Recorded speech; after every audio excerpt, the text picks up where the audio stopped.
Tulki sotuvdan ikkita yonma-yon xonadon Bektemir tumaniga kelganmiz. Shu Qo'ylu bozoriga yaqin bo'lgan joy, taxminan 3,5 kilometr, 4 kilometr masofa chiqadi. Podvali bor.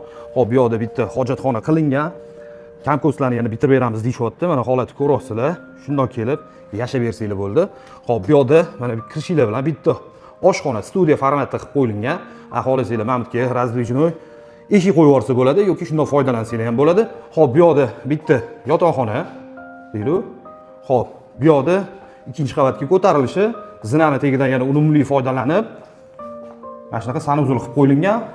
Xo'p, bu yoqda bitta zalimiz bo'lyapti. Orqa tarafga joylar qilib qo'yilgan, havo aylanishiga, yorug'liklar tushib turishiga joylar qilib qo'yilgan. Ikkinchi qavatga ko'tarilganimizda, xo'p, bu yoqda bitta xonasi bo'lyapti. Ko'ryapsizlar, bolalar uchun yotoqxona.